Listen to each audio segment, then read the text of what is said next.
All of this information, all the principles and purposes of felony sentencing, all the appropriate recidivism and seriousness factors as required by law. First of all, I'd like to thank all the family members who have come into the court today and all the family members who are joined by the technology we have available, which is a very amazing and helpful tool that we can use now to connect people to be part of the process. This is an important part of the process for everyone involved, for this defendant, for the family members, for the surviving victims.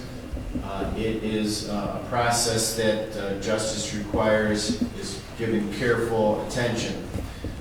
I have given that careful attention to all these matters and find that I will impose the agreed recommended range of the that has been agreed to by the parties in this matter, and I will abide by that as I indicated during the plea.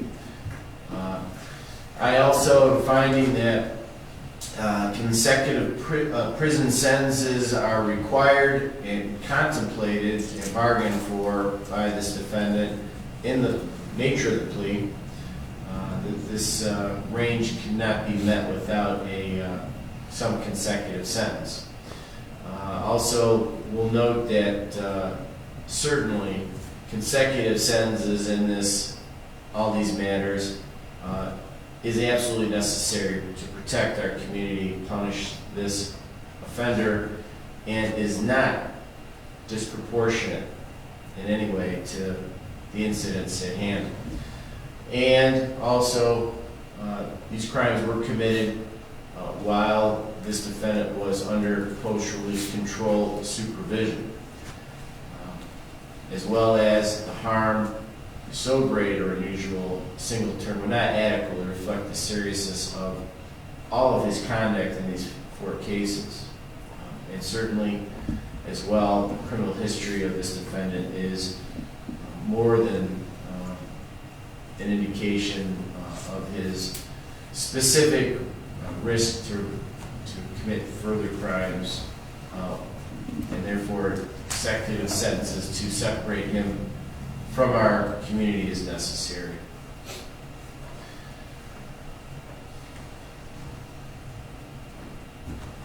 I have considered all this information I said, also considered this defendant's background, not only his criminal history, which is disturbing, to say the least, but his diagnosis, his psychological diagnosis, in our latest evaluation indicate an antisocial personality disorder, cannabis use disorder moderate, alcohol use disorder mild, and phencyclidine use disorder, that's PCP moderate. None of those conditions really mitigate much the actions that this defendant took.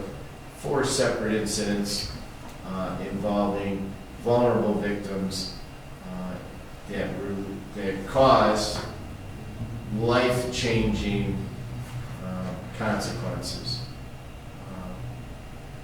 Resulted in the death of an elderly woman, a 94-year-old woman, a serious injury, attempt to take the life of a 74-year-old woman, a vulnerable 16-year-old child, home alone, terrorized physically and mentally, left to be bound to a chair. The threats made at the time towards that young victim and her mother caused significant harm, psychological fear. It caused them to move. This is all the hallmarks of the most serious offenders in our society, and the bargain that you attorneys have and you have agreed to is certainly in your best interest. And all of this whole process, whatever words I say today, are inadequate for family members. It's inadequate for victims who remain.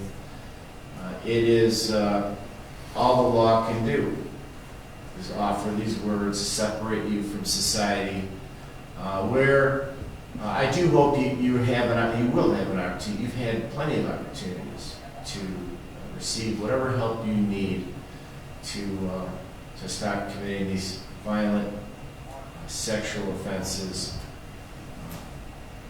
burglaries, home invasions. That your conduct has escalated over time, and so I do hope that this amount of time incarcerated will afford you some opportunity to get whatever help you need to stop what you've been doing. And I appreciate the view of Ms. Garcia's family. It's a very faith-based attitude. They want to help you. That they understand that the law is really inadequate. I can't bring their loved one back. I can't turn back the hands of time. This is all we have. And I do appreciate their patience in this case. They've been very, very patient.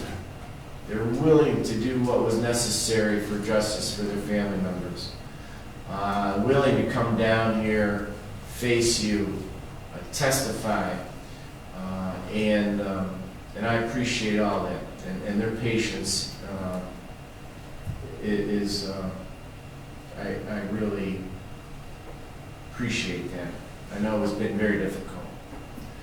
So I'm going to send you as follows.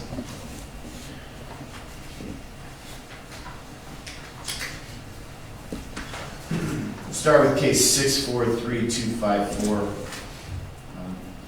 I'm going to find there's no allied offenses. I've not heard objection with respect to that from defense. Count 1 is rape as amended. It's a felony of the first degree, 10 years in the Lorraine Correctional Institution. In count 4, which is rape, felony of the first degree, 10 years in the Lorraine Correctional Institution.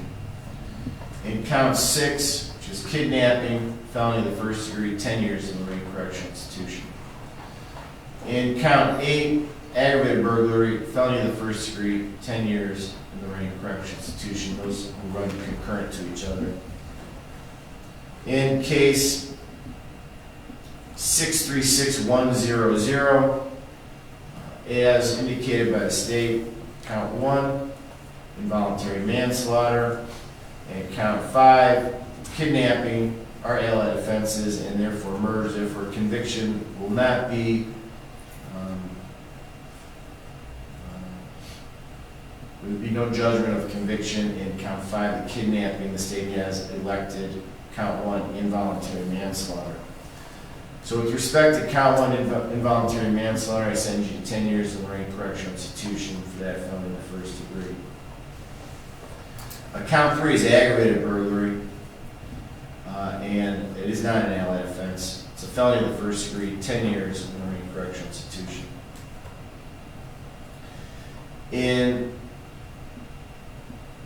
count 5 is merged, so no sentence.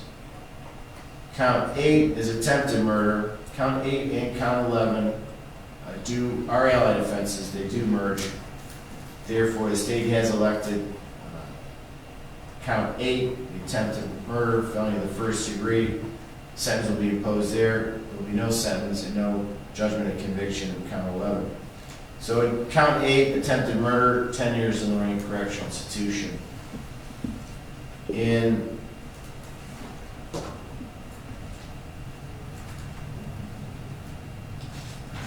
case 633735,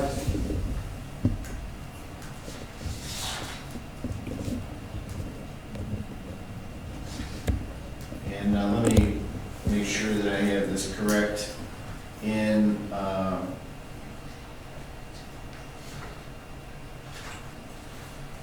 In case 636100, the involuntary manslaughter in count 1, 10 years, and the attempted murder in count 8, 10 years, will be consecutive to each other.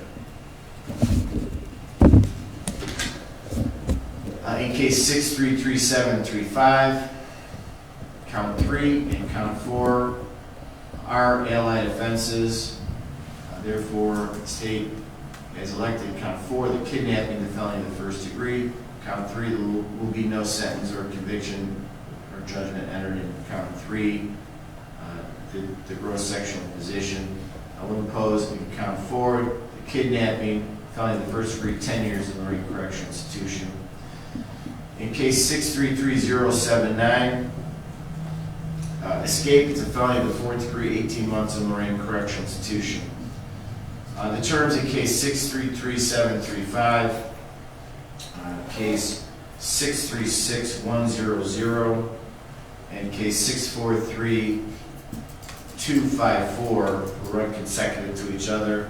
So that's a total of 40 years incarceration on all of these 4 cases. Post-release control is a mandatory part of the sentence. Upon your release from prison, you will be supervised for 5 years on post-release control. You must follow the rules of the parole authority. If you fail to follow the parole authority's rules, the parole authority has the power to send you back to prison for a total up to 50% of this 40-year sentence. Any violation of the parole authority's rules could result in a residential sanction, which could include a prison term up to 9 months. The rules on post-release control will require you to report to a parole authority. If you fail to report to the parole authority, they'll have the power to send you back to prison, as you know, and also you can be charged with escape, another felony. The judge assigns that new felony indictment can also punish you with time in prison, even if the parole authority punish you for the same thing, not reporting. That's also true of any other felony you might commit on post-release control. Parole authority can punish you for the felony, and the judge assigned to the new indictment can also punish you. If you are convicted of a felony on post-release control, the sentencing court will have an option to impose a consecutive prison term for the amount of time remaining on post-release control, or 12 months, whichever is greater. If the judge imposes a judicial sanction for that post-release control violation, it must be consecutive to any other prison term. You have a right to appeal your sentences and convictions. If you're indigent, let the court know within 30 days they'll provide a transcript and an attorney at state's expense. You are responsible for your court costs, therefore you may be required to do community work service. I will grant you jail time credit. Been held in here in the county jail. Docket indicates 976 days. Does that sound right, Ms. Jameson? That does sound right, Your Honor. So those will be credited toward your sentence. Is there anything else for the record? Judge, just a couple of things. It's clear from the way you've conducted this hearing that the court has been guided by the purposes of felony sentencing under 292911, as well as taking into account all the considerations under 292912 for seriousness of crime and recidivism factors. And I would also just note that the court sentence pursuant to the agreement does include no judicial release. Jameson? Just briefly, Your Honor, Mr. Pames does wish to have appellate counsel assigned, as well as a transcript prepared at state's expense. Thank you. Yes, as I stated in the beginning of my colloquy, I have considered all the principles and purposes of felony sentencing, all the appropriate recidivism and seriousness factors. And I will also find that Mr. Pames is indigent with respect to an appeal. I'll appoint the Public Defender's Office to represent Mr. Pames and order a transcript at state's expense. Also indicate for the record that the victim impact statements, the competency at the time of the act, insanity, competency to stand trial, and insanity at the time of the act, since I have used those in this determination that we've made part of the record. Is there anything else at this point? Your Honor, Mr. Pames obviously is indigent. I know that the court indicated that court costs would be assessed. We would ask that the court would consider, due to his incarceration, a significant period of time, if they would consider waiving court costs. Thank you. Well, Mr. Pames, the institution now allows inmates to do community work service to help pay their court costs, and might be a productive way to spend your time while incarcerated. You telling me you'd rather have those costs waived than to do some community work service to pay those down? Yes, sir. I want to work on the better myself. So when I come home, to that community, I'll be a different person. You don't think community work service will help you in that way? I mean, I was in prison, and something you making us do, I don't think so. All right, well, I tend to disagree with you. I think that community work service is a good part of the rehabilitation, and I'm not going to suspend the court cost at this point. And also, I'll note for the record that pursuant to the agreement, there will be no consideration of judicial release. Is there anything else? No, Your Honor, thank you. No, Your Honor, thank you. All right, Central Manager. Thank you.